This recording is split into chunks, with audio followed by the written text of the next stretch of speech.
Welcome back to the deep dive. Today, we're tackling a truly unique life story. Really are. Our mission is to get into the history and, well, the philosophy of Manuel del Valle Colón. Hmm. He was this figure who somehow reached the absolute top in civil rights law and leadership, Mhm. while also writing this just huge amount of really deep introspective poetry. It's a fascinating duality, isn't it? You've got the prominent attorney, breaking down these serious legal barriers for communities that were often overlooked. Right. And then there's the prolific poet, constantly digging into myth, spirit, the human condition. And we're using his latest collection, Omnibus Poetry, XLV, Mystery, as our sort of map today. And our goal, as always for you listening, is to put out the key insights quickly, but, thoroughly. Yep. We want to understand how this one person managed to combine this really fierce outward struggle with such a deep inward journey. Yeah, and what's striking right from the start is the dedication of the book's title, Going Forward. Yeah. The source material makes a point of showing this in 3 different languages. You've got Kanjin in Chinese, Okay. Kongo no Tenkai in Japanese, and Kalpomna in Thai. So not just a translation footnote, this feels intentional. Oh, absolutely. It's signaling right away this this deep respect for global cultures, for different ways of thinking. Like a foundation for his work. Exactly. The source material connects these languages, these traditions, directly to his own teachers in those fields. It's saying his work, both the legal battles and the poems, it's built on this bedrock of cross-cultural understanding, this commitment to linguistic, global expansion, really. And the dedication itself, it sets a tone, doesn't it? Aimed at anyone going forward, facing down life's big obstacles and challenges. Precisely. And the core theme woven through the poetry is mystery. Capital M mystery as like the very essence of being human. Okay.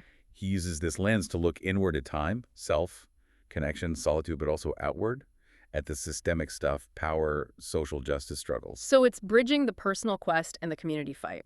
That's the synthesis, yeah. The personal search for meaning tied directly to the collective struggle for rights. Okay, so to really get this synthesis, this blend of law and poetry, we kind of have to go back to where that drive was forged. Absolutely. His roots. Manuel del Valle Colón was born in New York City, October 1948, eldest son. His parents came from Hatillo and Moca in Puerto Rico. And his early life, it wasn't shelter. He was right there, in the thick of the city's challenges. Definitely. Grew up in East Harlem. Moved between the Carver houses and the Douglas housing projects over on the west side.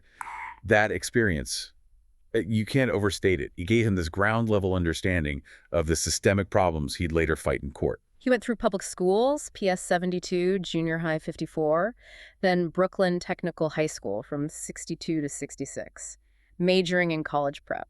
Now, Brooklyn Tech, even then, was selective, demanding. But look at what he did there beyond classes. It's like he was already training. That's so. Well, the range of activities, frankly, amazing. He wasn't just hitting the books. He managed the fencing team, Think Strategy, Defense. Okay, yeah. He was in the Free World Club. The polling squad, they actually helped with polling for NYC elections. So early taste of politics on the ground. Wow. And, maybe most tellingly, the debating society. Honing that petition, that argument that he'd need later. It's like the toolkit was already being built. And those yearbook inscriptions, they're almost eerie, aren't they? Like his friends saw it coming? They really are prophetic. You see these little notes. An amateur historian, my favorite philosopher. Right. Someone wished him best of luck in your search for complete knowledge. Complete knowledge. That suggests this boundless curiosity people already saw in him. And the one that really jumps out, to one of America's future historians. That's it, isn't it? His peers knew his focus wasn't just, acing tests. It was about understanding the why, digging into the past, analyzing it. That became his weapon. That rigor was the foundation for his activism. Which started young, really young, centered around a huge movement for Puerto Rican youth at the time, Aspira. Yes, he was the Issues and Actions chairman for the Aspira Clubs Federation. Aspira was all about lifting up Puerto Rican kids educationally, boosting self-esteem. His role shows he wasn't just thinking about change, he was organizing for it right away. And the people he worked with there, Wilfredo Caraballo, Fernando Ferrer, giants in Latino leadership later on, and of course Aspira's founder, Antonio Pantoja, and his Centeno Santiago. Exactly. This is where you really see that scholar-activist identity forming. And his whole educational path, it mirrors the struggle Aspira was fighting. It wasn't exactly a smooth, straight line. Walk us through that. He started with the Yale Transitional Year Program, 66-67. That was designed to bridge gaps, right? Yeah, the TYP was crucial preparation. Then he went to Wesleyan, got a Who grant specifically to study identity issues, really dive deep. Okay. And he used that time to broaden everything, studied Spanish literature in Madrid, spent a summer deep in Puerto Rican history and politics at the University of Puerto Rico. It's like he was deliberately building this intellectual and cultural armor Okay. before transferring to Princeton. And Princeton is where he really starts making institutional waves. His majors tell a story. History, Latin American studies, Afro-American studies, clearly connected to his roots and his activism. He didn't just study history there, he made it. Founded the Latino Student Organization, pushing for recruitment. And maybe the biggest thing, he got approval for one of the first ever Ivy League seminars specifically on Puerto Rican history and politics. He basically forced the institution to look at his community's history. Exactly. He carved out that space. And that leads us right to this pivotal moment where the scholar becomes the lawyer through his senior thesis. It's a thesis that turned into law. Pretty much. A History of the Puerto Rican Student and Public Education, 1945-1969. It was deep research. Then, a specific chapter from it gets included in a memo for Senator Jacob Javits, who he was interning for at the time. Okay. And that memo finds its way to PRLDEF, the Puerto Rican Legal Defense and Education Fund. That's the connection. PRLDEF uses that meticulously researched chapter from his thesis to build the actual legal complaint for a Spear v. Board of Education of the City of New York. Wow. So his student research literally became the factual basis for a landmark lawsuit. A direct line. Scholarship turned into legal action that changed everything for bilingual education in New York. So after Princeton, the next logical step, I guess, is law school. Yeah. And he lands at Yale Law, 1971 to 74, and he gets there with a John Hay Whitney Fellowship, which is pretty prestigious. Extremely. And Yale Law, at that time, talk about being in the room where it happens, his classmates included people like Lani Guinier and Clarence Thomas. Future Supreme Court Justice Clarence Thomas. The very same. And it seems they maintained a connection, at least intellectually. Thomas later signed a copy of his memoir for Del Valle with this inscription: "To many, you are a genuine person, scholar, and friend." Interesting. It speaks to a kind of mutual respect, maybe, that went beyond politics later on. Seems like it. And right after Yale, he hits the ground running at PRLDEF as a trial attorney. And the impact is immediate. 2 massive civil rights cases. Let's talk about those. The first one is the big one, Asper v. Board of Education, the one built on his own research. Exactly. And the outcome was monumental. A consent decree. Legally binding. It forced the New York City school system to provide bilingual education for kids with limited English proficiency. So validating the needs of Spanish-speaking students in a huge structural way. A massive victory. It changed the landscape for education access. And the second case, Pebon v. Levine, what was that about?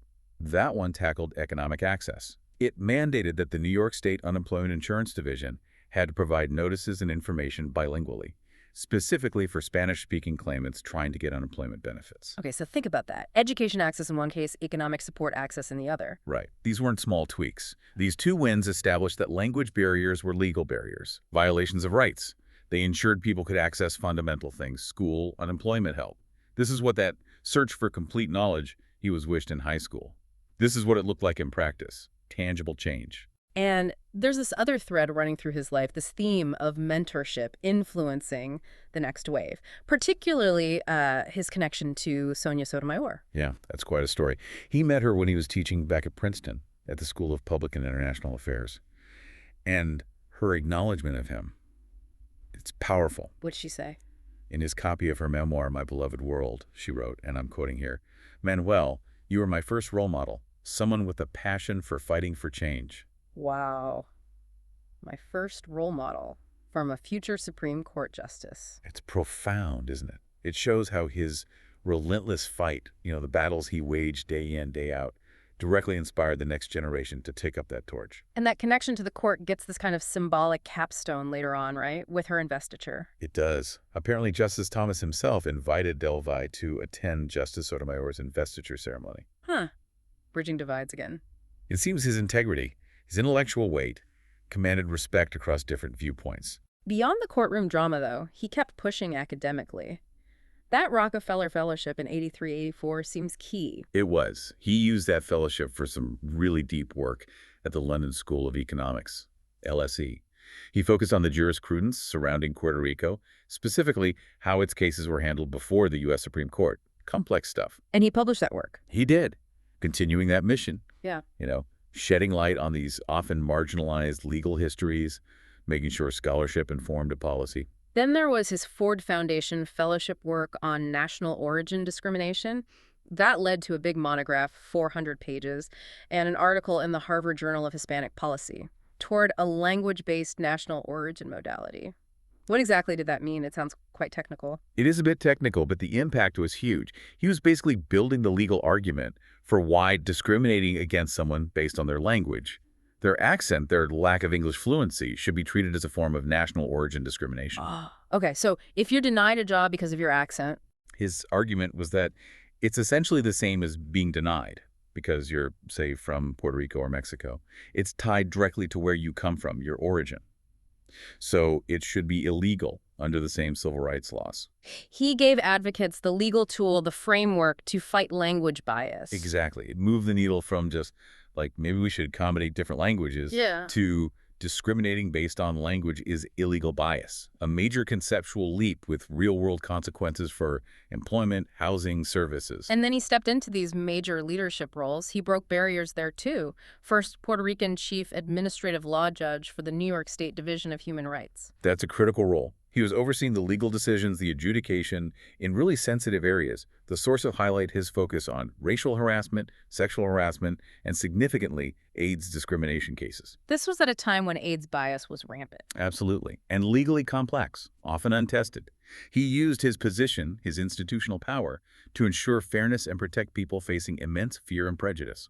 And his career path eventually led him back to Puerto Rico, chief administrative law judge for the Social Security Administration in San Juan, from 2004 right up to 2020. Yeah.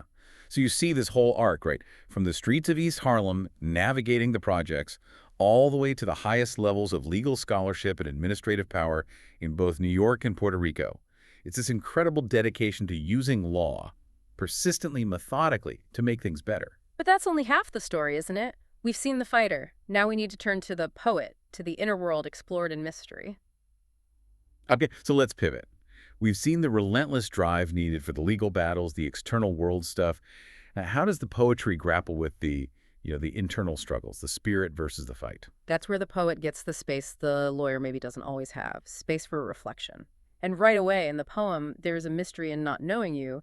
He brings in this idea of intellectual humility, embodied by a figure called the sage. The sage. Yeah. Sounds almost like a global figure, not tied to one place. Exactly. Born far away, present on multiple continents, described as an apostle of the future and a mediator of the past.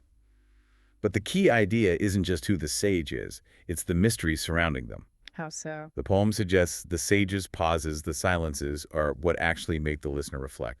Their words help refine our own, quote, rough comprehension. The mystery itself is necessary for growth. So, unlike law, where you need clear evidence, here the power is in what's not said, what's unknown. Precisely.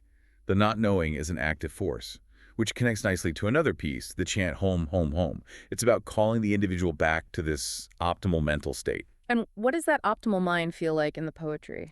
It's described as a mind that broke down barriers effortlessly, where ideas just came easy.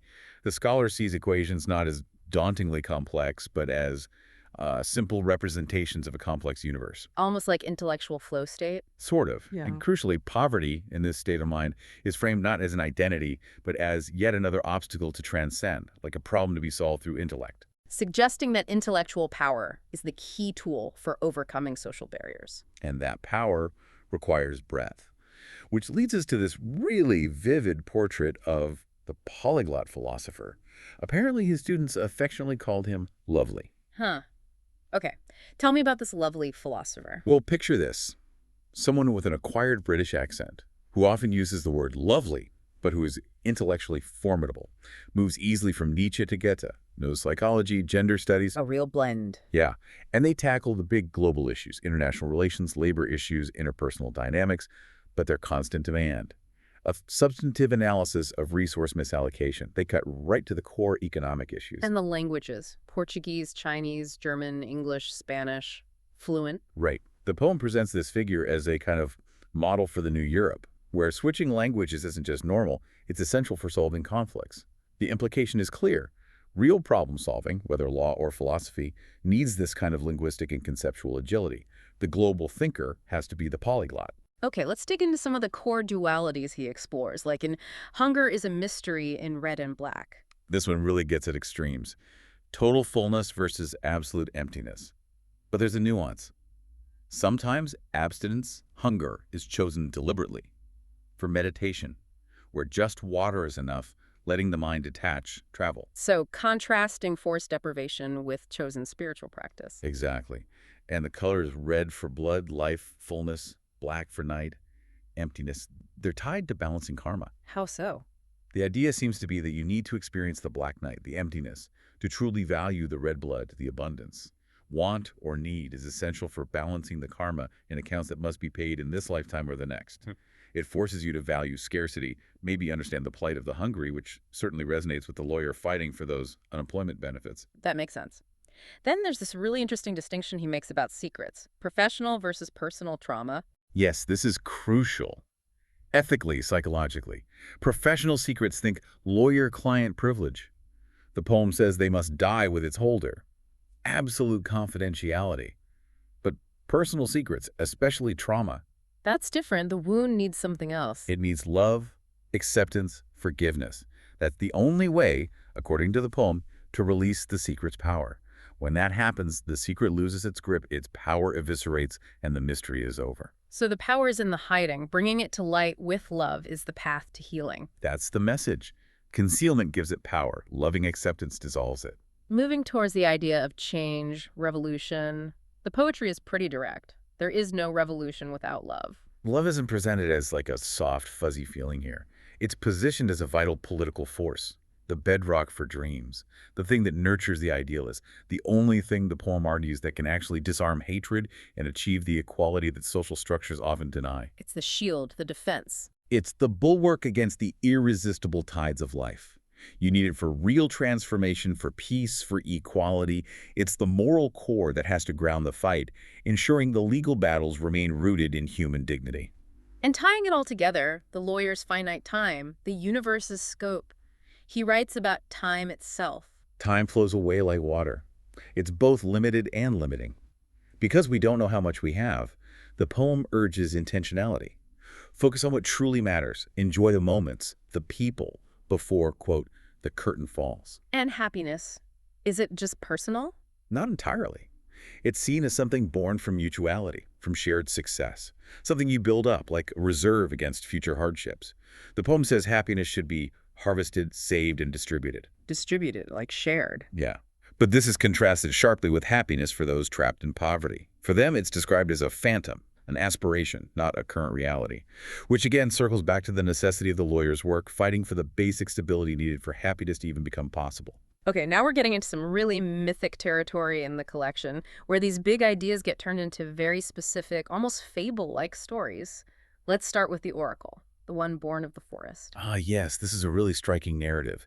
It feels ancient, steeped in sacrifice. You have this figure, the Oracle, whose name is apparently unpronounceable, from ancient Sanskrit. Okay. If you need his wisdom, his clairvoyance, you have to go to the river's edge, whistle 3 times. That's the signal. But getting that wisdom, it comes with a cost, not just for the person asking, but for the Oracle himself eventually. A significant cost. Yeah. The person who asks the question gets marked spiritually.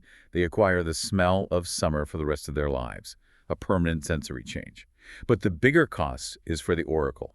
At the end of his life, he has to leave his family, go into a mountain cave near his village, and just pray for peace for the rest of his days.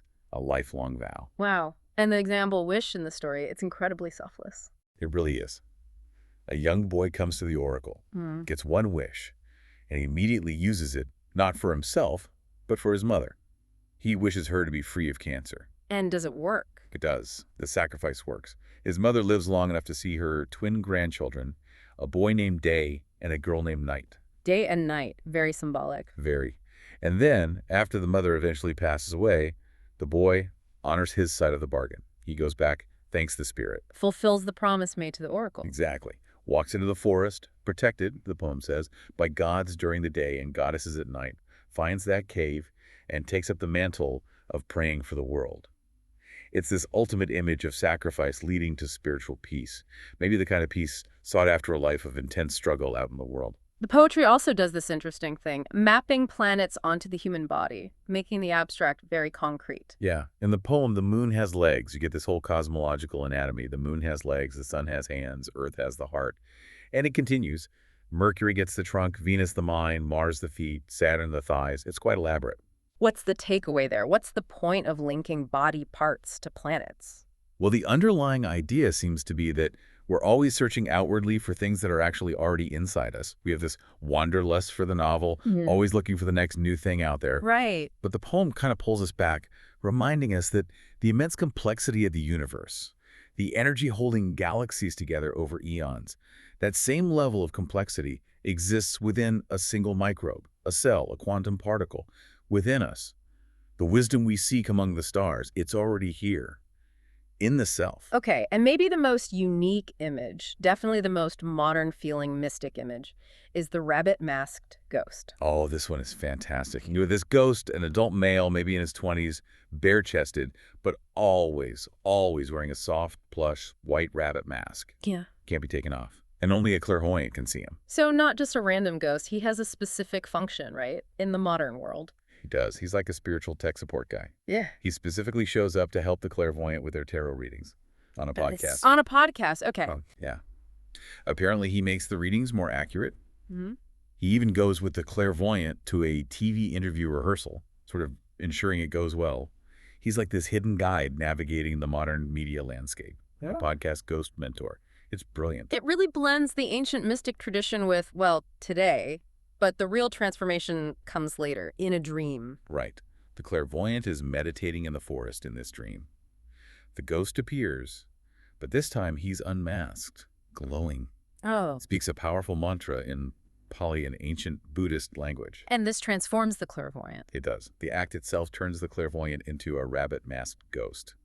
The original ghost essentially passes on the mantle, saying, "Now it is your turn." So even this surreal modern form of spiritual mastery, it's a legacy, something that has to be accepted, carried forward by the next generation of seekers. So when you step back and look at the whole picture, this incredible life we've charted from the determined kid in East Harlem, founding student groups, winning these huge civil rights cases, all the way to the poet wrestling with karma, with cosmic connections, with sacrifice. You really see this intense fusion. External action and internal searching. That legal career, fighting for bilingual rights, heading human rights divisions, it runs right alongside this poetry that's demanding inner transformation, wrestling with mystery. Both sides required this just immense discipline, a refusal to accept things as they are. And the sources offer one final metaphor that kind of encapsulates this. The catwalk punk designer. Tell me about this one. Picture someone achieving this really fierce, confident look, spike choker, black leather jacket, total punk aesthetic on the catwalk. But the point is, that fierce look, that authenticity, wasn't just put on, it was earned. How so? It came through ambition, through overcoming past insecurity. The designer remembers feeling inadequate back in design school. So the transformation, the going forward into this fierce persona, is shown as a deliberate act of self-creation, transcending old limits to find this powerful purpose. A perfect metaphor for Del Valle's journey, maybe, creating himself through both struggle and reflection. It feels like it fits, doesn't it? Yeah. So for you, the listener, what does all this boil down to? We've followed a life deeply engaged in the necessary fight, the often brutal realities of the secular world. Law, politics, struggle. But the poetry consistently reaches for harmony, for peace, whether it's in that oracle's cave or just, walking by the sea. And the sources themselves give us this contrast. Jousting versus swimming. Jousting being. Defined as the conflict of competing egos. Oh. The clash. And swimming. That's the integration of spirit with nature. Harmony, flow. Okay, so Manuel del Valle Colón clearly had to joust a lot. To win those cases, to lead those agencies, that conflict was necessary. Absolutely necessary. Yet the poetry is always yearning for the swim, for that integration, that peace. Which leaves us with the final thought, the question for you to mull over. What is that essential balance between the fight you have to wage, the necessary conflict, like the Black Knight fighting injustice, and the harmony you're ultimately seeking, the return to the forest, the quiet shore? How do you fight the good fight in the world without losing the very peace, the very centeredness you're fighting for?